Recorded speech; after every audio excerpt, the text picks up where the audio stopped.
돈을 인위적으로 조절할 수가 있는데, 소득은 우리나라 경기 따라가는 거고 대출은 금리와 대출 제도 따라가는 거거든요. 그러면 수요를 누르거나 땡기려면은 자연스럽게 대출과 관련한 정책을 쓰게 되고, 그래서 주택 시장이 조금 침체되면은 대출 확장 정책을 써왔고, 그리고 주택 시장이 활성화가 되면은 대출을 억제하는 이런 형태의 정책을 써왔습니다. 그런데 아까 01년부터 06년까지 급격한 강세장에 있었던 기간 바로 직전에 IMF가 있었는데, 그때 주택 경기가, 우리나라 국민 경제가 너무 위축되다 보니까 대출을 통한 성장 사이클을 써야 되겠다고 생각해서 현재 우리가 시중은행에 가면 주택담보대출을 받을 수가 있는데 그 전까지는 주택담보대출이 없었습니다.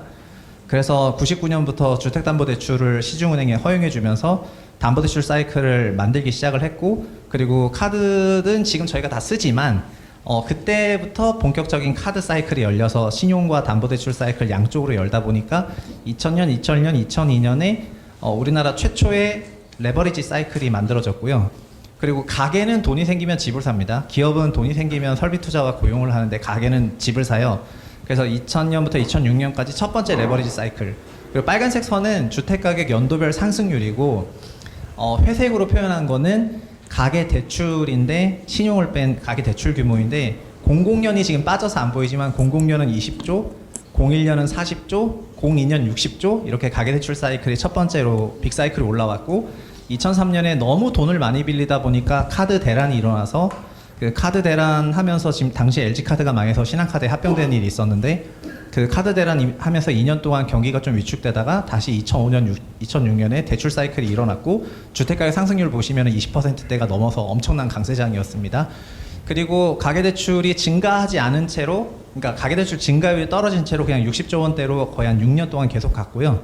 특히 2008년 글로벌 금융위기 이후에 중공 미분양이 났던 2년 차인 2010년도부터 제가 검은색 선이 그 밑에가 마이너스인데, 주택가격 상승률이 마이너스로 처음으로 내려간 게 2010년이고 11년, 12년 이렇게 내려가고, 그래서 2014년쯤 됐을 때는 다시 한번 대출을 통해서 주택가격을 부양시키려는 그런 확장 정책을 썼고, 이게 그 유명한 724 부동산 정책이 빚내서 집사라의 정책이었습니다. 그래서 2014년 7월 달에 빚내서 집사라고 대출 규제와 대출 한도를 모두 열어주고 금리 인하까지 나오니까, 그리고 공급단에서도 얘기하겠지만 공급도 없어야 되니까 신도시도 없애는 정책을 다 쓰게 되고, 그러면서 15년에 보시는 것처럼 평년의 2배, 110조 넘는 대출로 치솟고, 그리고 빨간색 주택가격 상승률이 상승반전합니다. 2015년에.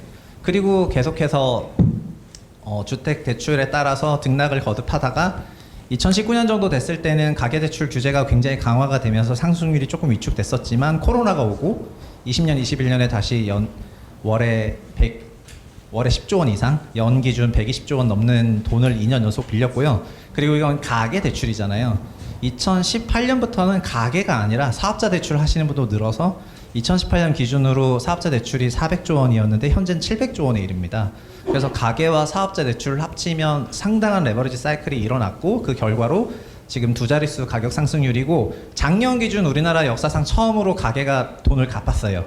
그래서 마이너스 9조 원으로 처음으로 우리나라 가계가 돈을 더 이상 안 빌리고 이제 빚을 갚았고, 현재 23년에도 3월 누적 기준으로 18조 원을 순수 상환할 정도로 가계대출을 안 갚고 있다 보니까 지금 주택시장은 상승보다는 하락이 이어져 나가고 있는 그런 국면이고요. 다만 낙폭과대 지역에서 반등 실거래가 나오면서 서울 실거래 지수는 상승 반전했지만, 우리나라 가계 전체가 아직은 주택시장에 대해서 자신감을 갖고 있는 그런 국면은 아니고, 아마도 하반기에 여러 가지 불안 요인들이 있기 때문에 지금은 관망세가 이어지고 있는 흐름인 것 같고요. 그리고 특징적인 거는 이런 가계대출 관련해서는 정부가 의도적으로 대출에 대한 정책을 완화하거나 강화하는데, 현재는 가계대출을 규제하는 정책의 연장선에 있기 때문에 대출이 큰 폭으로 늘어나기 힘들고, 그리고 뭐 반대로 우리나라 경기라든가 주택시장이 하반기에 더 침체되거나 더 위축되거나 현저한 어떤 문제점이 발생된다면, 그때는 다시 한번 그 레버리지 사이클을 돌릴 수 있다고 사람들이 생각을 하는 것 같습니다. 그래서 이런 하반기에 어떻게 될지 모르니까 불안 요인 때문에 그냥 관망세고, 이런 것들이 지금까지 앞으로 상당기가 조금 이어지지 않을까 싶고요. 가계대출 추세를 보시면은 주택가격과 굉장히 상관성이 높은 추세 그 지표이니까 이걸 토대로 시장을 같이 전망해 보시면 좋을 것 같습니다. 우리나라는 월간으로 그 부동산에서 발표하는 실거래 지수가 있고, 그 실거래 지수를 방금 그 김기정 팀장님이 이제 설명을 해주셨고요. 그리고 다른 나라도 실거래 지수 기준으로 주택시장을 발표하기 때문에 한 달 기준으로 동향 파악을 하는데, 한국은 이제 국번에서 오듯이 굉장히 빠른 성미를 갖고 있는 나라이기 때문에 주간으로 동향 파악을 하는 관행이 수십 년째 이어지고 있어가지고 지금 KB하고 부동산원 통해서 주택가격 동향이 발표가 되고 그래서 한 주간에 실제 거래 쌍이 없는 경우에는 보정을 해야 되다 보니까 추세 추정을 할 수밖에 없거든요. 근데 지수 기준으로는 작년에 22% 정도 하락을 했고 올해 1, 2월은 플러스 서울 같은 경우에는 플러스 0.8, 1.2 나왔고 전국도 아파트는 2월에는 플러스 0.5 정도 나왔기 때문에 실거래가 지수 기준으로 봤을 때는 작년에 낙폭과대가 일단락된 게 맞다고 보는 것 같고요. 주간으로 발표되는 동향은 주간으로 발표되다 보니까 한 주간의 하락을 기표해야 되는데 막 실거래가 3, 40% 하락한 아파트가 나오다 보니까 다 기표할 수가 없어서 주간 마이너스 1% 이런 식으로 쓰다 보니 작년 부동산원은 마이너스 5%, 마이너스 5% 정도로 마감을 했고 KB 같은 경우에도 마이너스 4% 정도로 마감을 해서 실거래 지수랑 맞춰야 될 거 아니에요. 그러다 보니까 올해 내내 마이너스를 기록을 하고 있어요. 그래서 월간 발표되는 실거래 지수는 23년부터 반등했는데 주간으로 발표되는 실거래 동향은 KB와 부동산으로 할 것 없이 그냥 계속 마이너스인데 그러니까 하락폭을 점점 줄여나가서 마이너스 0.5에서 마이너스 0.1로 계속 줄이면서 현 추세대로라면은 한 5월 정도 되면은 플러스 반전하거나 전국 기준 6월 정도 되면 반전할 것 같은데 아마 5월과 6월에 그 실거래 지수 환경이 그러냐 그건 또 아닐 수가 있거든요. 그래서 저는 현재 주간으로 발표되는 저런 실거래 동향은 시장성을 잃었다고 생각을 하고요, 개인적으로. 그래서 주간 발표되는 가격 동향이 그 굉장한 보정이 들어가야 된다면 이게 얼마만큼의 시사점을 줄 수 있겠느냐라고 생각을 하고 오히려 김휘정 팀장님이 준비하신 그 월간으로 발표되는 실거래 지수, 이건 가격 동향이고요. 실거래 지수를 기준으로 시장을 보시는 게 좀 더 그 적합하지 않나 이렇게 개인적으로 평가를 하고 있습니다. 그리고 기본적으로 지수들은 다들 어떤 의미에서지 간에 시사점들은 다 있긴 있어서 그래서 저는 이제 그 통계가 나오면은 좀 수능을 하고 그다음에 여기 어떤 게 반영됐나 좀 고민을 하는 경향이 있는데 지금 1, 2, 3월에 반등했지만 그 굉장히 반등폭이 작은 걸 보면 그 거기서 느껴지는 게 뭐냐면은 약간 갈짓자로 마음이 확신이라기보다는 여기서 뭔가 고민을 많이 하고 있는 그 마음들이 좀 느껴지는 것 같기는 해요. 그래서 지금 그런 것들이 많은 걸 설명하고 있는 것 같습니다. 저는 수요는 돈이고 돈은 대출과 소득에서 나오는데 대출을 연에 120조씩 빌리던 우리나라가 작년에 처음으로 마이너스 9조 원으로 상환할 정도로 보수적으로 시장에 대응을 했고 실제 실거래도 마이너스였기 때문에 그래서 올해도 DSR 규제라든가 대출 관련 규제 그리고 현재 우리나라 가계 대출이 GDP 105%로 우리 앞에 몇 명 없어요. 몇 국이 없다 보니까 벤치마크 사례가 없다는 부분에서 이런 거시경제 운영하는데 불안감이 있을 법한 상황이거든요. 그러다 보니까 가계대출 규제를 좀 꼼꼼하게 하는 과정에서 작년부터 미분양이 너무 늘어나다 보니까 미분양을 해소하기 위해서 이 DSR 관련 규정을 풀었었는데 그래서 초창기에는 안심전환대출 나왔고 1월 30일부터는 특례모기지 나왔고요. 그래서 특례모기지 금액을 보고 제가 조금 1월 달에 깜짝 놀라가지고 그거를 40조를 푼다고 하니까 2000조 기준 가계대출의 4% 성장이 우리나라 잠재 타겟인데 그럼 80조 늘어야 되는데 그거를 40조를 푼다고 하니까 상당히 규모가 있더라고요. 그리고 연간으로 120조 빌렸다는 것도 월에 10조 원밖에 안 되는데 이거는 신청 한 달 만에 15조를 빌리더니 두 번째 달에는 25조 빌려서 더 빠른 거예요. 그래서 이 정도면은 그냥 특례모기지 써가지고 주택을 실수요로 구매하는 사람들이 사실상 거의 다 써도 될 정도로 그 대출 중에서 일부는 다 종전대출 대환을 했지만 그렇다 하더라도 이걸 다 써도 될 정도로 그냥 죽어가는 시장도 살릴 법한 것 같다. 제가 그렇게 느꼈고 그래서 이걸 1월 달에 그런 생각을 하면서 아마 2, 3월쯤에는 좀 페이크 강세장이 찾아오지 않을까 이제 그런 용어를 써가면서 페이크 강세장이 올 것 같다 이렇게 얘기를 했고 그래서 지금은 그냥 그 과정에 있다고 생각을 합니다. 그리고 아까 투자 수요까지 붙어야지 거래량이 더 많아지는 것도 맞고 하지만 근데 하반기에 이런 특례 모기지가 소진되니까 지금은 또 소진된 특례 모기지 한 번 더 해주세요 이렇게 얘기 나온다거나 아니면 구조적으로 한은에서 DSR 규제를 좀 푸는 것이 부동산 관련해서 건설시장 살리는데 도움이 되지 않냐 이런 얘기들이 막 나오는 걸 보면은 아직 우리나라 가계가 그러면은 부동산 시장에 완전히 자신감을 잃었냐 그건 또 아닌 것 같아요.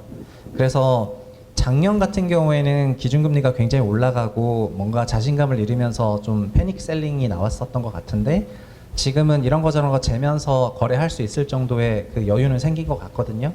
그래서 여기서부터 그 매수 매도 간의 간극이 조금 벌어지는 것 같고요. 그래서 특례 모기지 소진과 그 다음에 하반기에 있을 여러 가지 지표들을 바라보는 관망세 분위기 속에서 4월, 5월 이후부터는 다시 조금 안정기로 가지 않을까 이렇게 보고 있습니다. 저 개인적으로는 아까 전망을 아까 V자냐 뭐 S자냐 뭐 이렇게 하셨는데 제가 답변을 안 드렸는데 저는 시장이 지금 막연한 낙관, 그러니까 작년에 기준금리가 상승하면서 좀 패닉셀링 했는데 그래서 물가와 금리를 우리나라 사회 전체가 엄청나게 스터디를 했다면 올해 역시 금리 부분에 대해서 굉장히 자신감을 갖고 있는데 제가 생각할 때는 경기 부분에 대한 그런 위축을 너무 간과하고 있다고 느껴서 작년은 물가와 금리였다면 올해는 성장률과 금리가 될 거라고 생각을 하고요. 성장률은 결국 소득을 위축시키고 위축은 결국 침체라는 거는 지표 침체가 아니라 마음 침체거든요. 마음이 위축돼야 돼요. 근데 그런 거가 하반기에 조금 있지 않을까 이렇게 바라보고 있어서 올해 하반기를 조금 보수적으로 보고 있습니다. 저는 애널리스트 생활을 뭐 오래 하면서 저도 그 분석 대상 자산에 대해서 소위 가격이 언제가 받아야겠느냐 뭐 이런 질문들을 많이 받아봤는데요. 부동산도 마찬가지고요. 근데 사람들이 부동산의 가격은 굉장히 중요하게 생각하지만 주식에 대해서 이렇게 얘기를 하거든요. 주가 언제 고점이고 언제 바닥이냐 이렇게 얘기를 하는데 주가 고점 저점을 찾는 걸 설명하려면 기술적인 부분들을 설명하게 돼요. 거래량이라던가 그 다음에 수급이라든가 자금 규모라든가 이런 테크니컬한 부분을 설명하게 되고 그 주택의 적정가가 얼마라고 생각하냐라고 질문 받게 되면은 결국에는 이익이라고 하는 그런 기업의 그 가치평가 지표로 넘어가게 되거든요. 근데 주택은 주택에 대해서 가격 질문을 정말 많이 받아봤는데 주택의 가격을 결정짓는 가치가 뭐냐는 질문 제가 한 번도 받아본 적이 없어서 근데 제가 말씀을 드리면은 주택도 현금 흐름 창출 자산이기 때문에 주택에서도 월세라든가 월세를 전환율로 전환한 전세라는 금액이 존재를 하고요. 전세는 현재 주택이 말소될 때까지 총 벌어들일 수 있는 월세 현금 흐름의 현재 가치예요. 그래서 그 얘기는 뭐냐면은 월세 증가율이 높아지거나 아니면은 기준금리 변화 등으로 인해서 할인율이 달라졌을 때 자연스럽게 전월세 전환율에도 변화가 나타나고 전세 가격도 변하게 되거든요. 이 말씀 드리는 이유가 그 결국에 주택 가격은 언제가 기술적으로 바닥일까 혹은 얼마가 적정할까에 대한 이런 판단을 할 때 항상 임차료 베이스로 판단을 해야 된다는 거고요. 그 베이스로 판단해야 되는 임차료라는 게 월세이거나 월세 곱하기 연세면 이렇게 말씀드릴게요. 월세는 한 달 쓰는 비용이죠, 집을. 그죠? 연세는요? 1년 쓰는 비용이잖아요. 전세 보증금은 240개월 이상의 보증금을 전세라고 해요. 그 얘기는 뭐냐면은 전세라는 거는 20년 명목 기준 20년이고요, 지금. 그러니까 올해 연세 곱하기 20년. 이게 현재의 전세 가격인데요. 현금 흐름 할인이 있기 때문에 실질적으로는 그건 40에서 45년이에요.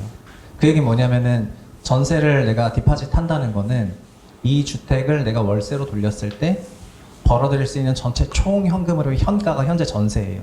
자, 그럼 하나만 더 물어볼게요. 매매는 몇 년 살 수 있는 건데요? 매매는 그 집에 몇 년 살 수 있죠? 몇 년?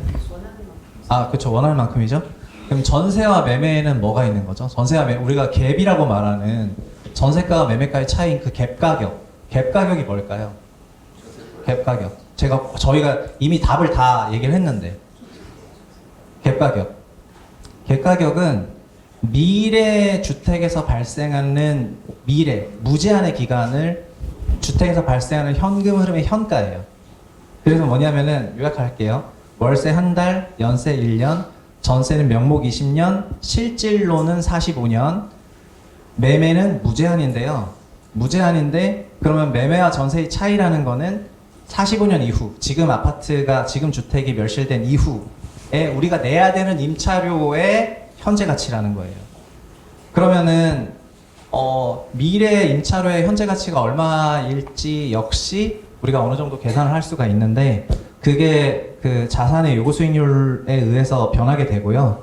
현재 서울 기준으로는 요구 수익률이 4%에서 4.5%로 금리가 올라가면서 올라갔는데 이 얘기는 매매가 기준 13% 정도 하락이 발생하는 게 너무 당연하다 이 말이고요. 경기도는 60bp 정도 올라갔는데 한 18% 정도 빠지는 것 같습니다.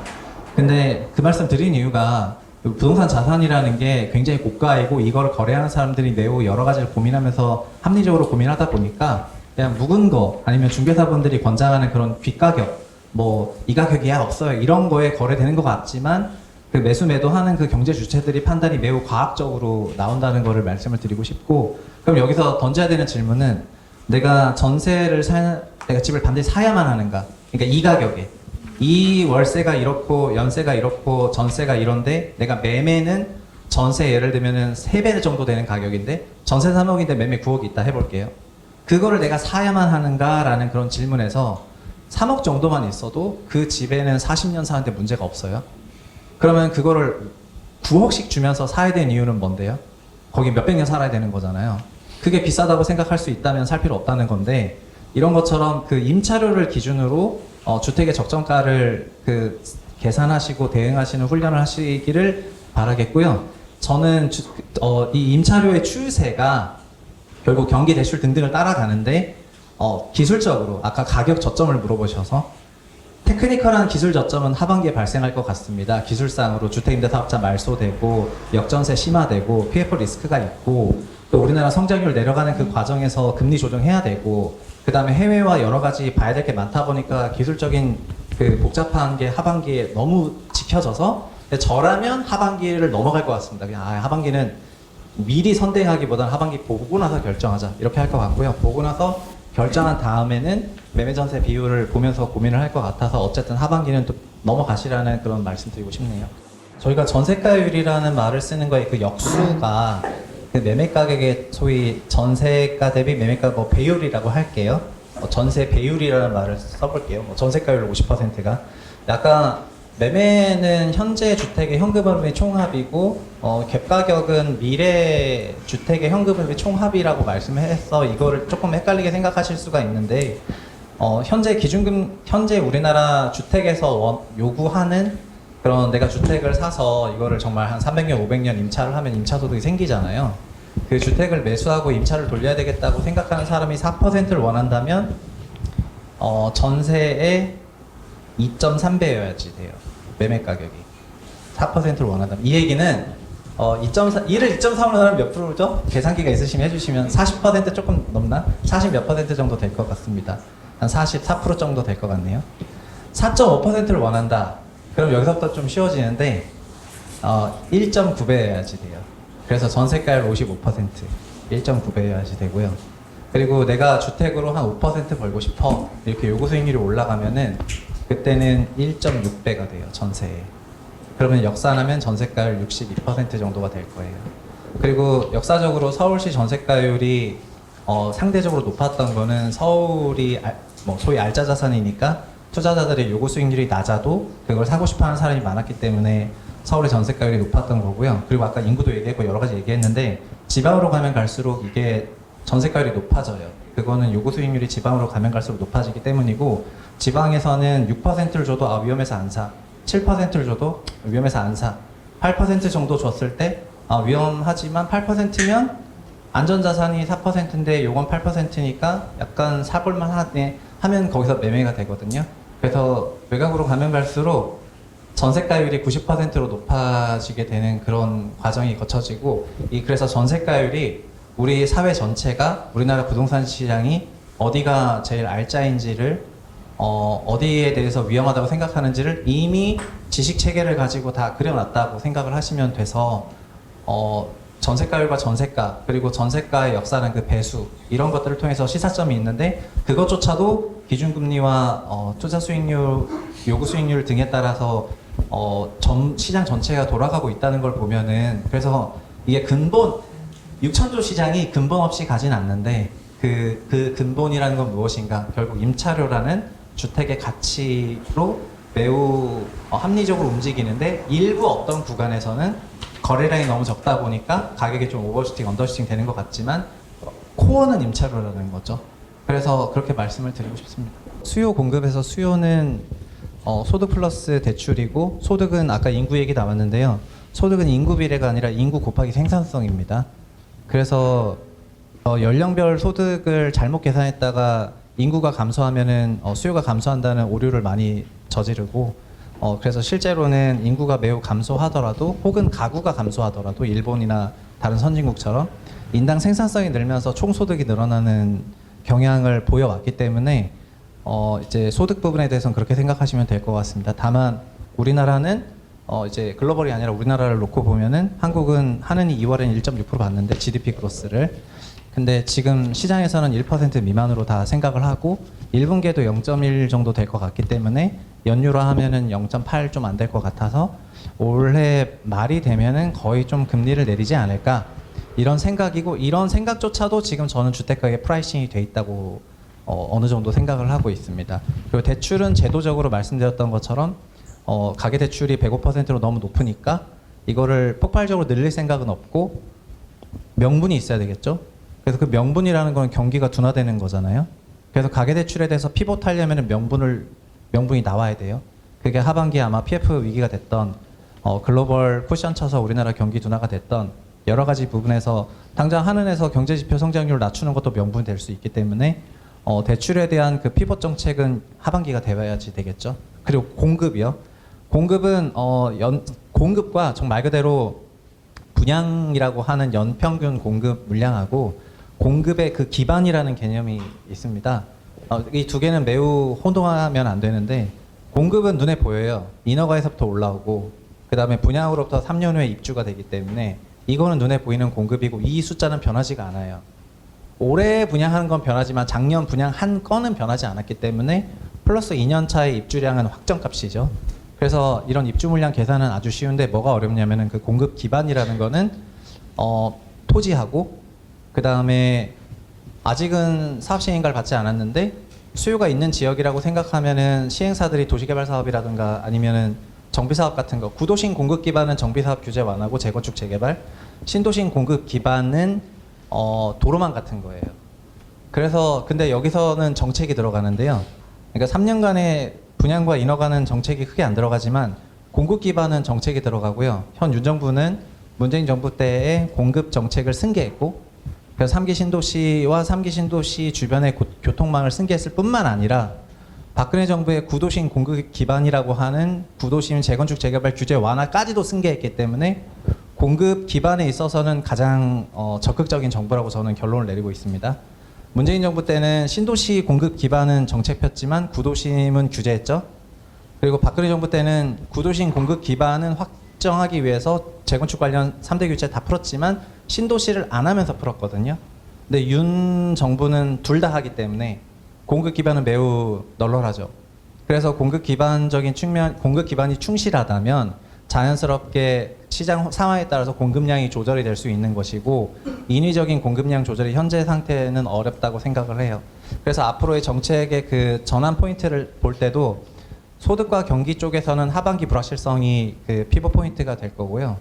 그리고 이게 정말 문제가 되기 시작한다면은 아마 정책적으로 공급도 건드릴 수 있다 이렇게 바라보고 있거든요. 그리고 내년에 또 선거도 있으니까 선거 관련해서 여러 가지 다른 추가적인 정책들이 나올 수가 있고 그래서 이런 수요와 공급 쪽에 바라봐야 될 지표가 많지만 이제 이렇게 요런 프레임으로 바라보시면 좀 더 시장을 이해하거나 아니면 어떤 정보가 나왔을 때 합리적으로 설명을 하실 수가 이해를 하실 수가 있지 않을까 이렇게 생각을 하고 제가 전망하는 거는 수요 위축, 대출 위축 그러니까 경기 위축 이거는 하반기 올 거기 때문에 이쪽으로 한번 피봇이 있을 것 같고요. 그치만 공급까지는 손 안 댈 것 같기 때문에 보수적으로 본다 이렇게 말씀드리겠습니다. 만약에 정부가 공급에도 손댄다, 공급 기반을 없애겠다, 3기 신도시 5년간 유예하겠다, 뭐 이런 식으로 나온다면 그땐 전 전망 바꿀 겁니다. 결국은 다 결과론적으로 봤을 때 이제 지금이 바닥이었다, 지금이 고점이었다 이렇게 얘기를 할 수가 있는 것이고 그리고 아까 가격과 그 가치에 대해서 약간 말씀을 드렸는데 그냥 벤자민 그레이엄이 했던 얘기하고 그 다음에 제 생각 얘기하겠습니다. 저희가 자산을 잘 취득을 하고 성과를 내기 위해서는 두 가지를 잘해야 됩니다. 하나는 타이밍, 하나는 프라이싱이라 하거든요. 프라이싱이라는 거는 이 집이 얼마일까, 얼마여야 적합할까 이거에 대한 계산을 잘 해야 되고요. 두 번째는 언제 사는 게 좋을까. 그 이런 타이밍을 결정하는 지표들은 뭐가 있을까? 금리도 있고 경기도 있고 여러 가지가 있겠죠. 근데 여기서 벤 그레임이 1950년대부터 그런 말을 해요. 타이밍 맞추기 너무 어렵더라. 타이밍 맞추기가 너무 어려워서 그래서 많은 우리 선배들이 그렇게 얘기했어요. 실수요는 뭐 사라 이런 격언 같은 게 왜 나왔냐면은 사고 한 10년 기다려 봤더니 경기 침체 2번 겪고 장기적으로는 그냥 생산성 증가하면서 타이밍은 전부 해지되고 그러니까 타이밍은 해지되고 결국 남은 건 뭐냐면은 프라이싱인데 프라이싱은 아까 뭘로 간다고요? 임차료로 가는데 임차료는 성장률로 가죠. 그러니까 우리가 경제 성장하는 구간에서 임차료는 장기적으로 놓고 보면 결국 올라 있어요. 그러니까 주택을 사고 장기간 갖고 있게 되면은 타이밍은 해지하고 프라이싱은 올라 있는 그런 과정으로 가는 건데요.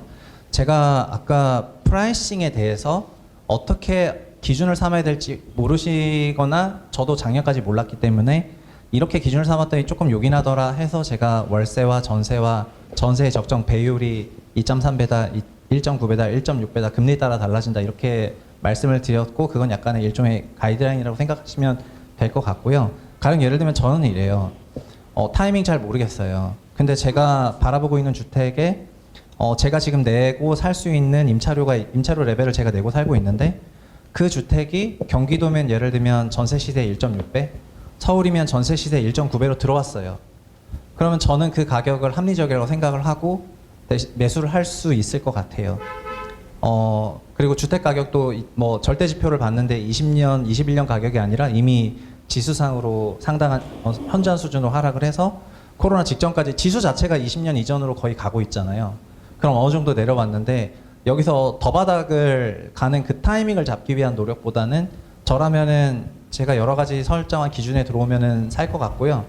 그리고 그 불확실성을 해지하기 위해서 장기간 보유할 것 같습니다. 그래서 제가 아까 말씀드렸던 게 월세와 연세와 전세와 매매가 이 집에 내가 몇 년을 살고 싶어 하는지 그 결정을 하시면은 사는 게 능사가 아닐 수도 있다.